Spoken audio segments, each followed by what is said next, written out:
Okay, foodies, we got our Pane Toscano. It's all risen the first time from our bread maker. And what I'm going to do is get it out of here. I'm going to get it out on the board. And what we're going to do, here it comes. What we're going to do with it is get it in the two bowls over here, because I'm going to make some smaller ones today. I'm going to make smaller little loaves, okay?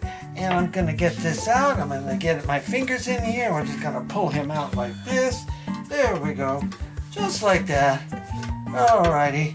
There we go. Okay, now what I'm going to do is take this dough and get him on the board like this. Just give him a little knead. Whoops, that got away. And then what I'm going to do is fold him over. Oh, I got some more dough over here. Let's get all this dough. Being what everything costs nowadays, right? Okay. All right. So I'm going to fold him over like this. And then what I'm going to do is flip him. And I'm going to take him and cut him right down the middle. Just like this. Move one out of the way here. And if one's a little bigger than the other, it's okay. It works. And then we're going to come this way and fold him over a little bit. Okay, and then the same thing on this side. This side might be just a hair bigger, but that's okay. One little loaf bigger than the other is not going to hurt anything.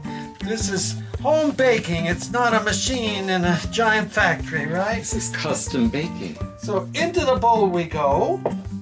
And then I'm going to get this one. Let me make sure I got this one going good here. That looks beautiful. And what we're going to do is let this rise, probably another hour so that it comes up. There we go, like that. And I'm going to put a towel over these, let them rise. And next, when you see us, I'm going to put them on the baking sheet and begin our baking process. So this is Pane Italiano, or Tuscan Bread. Pete out.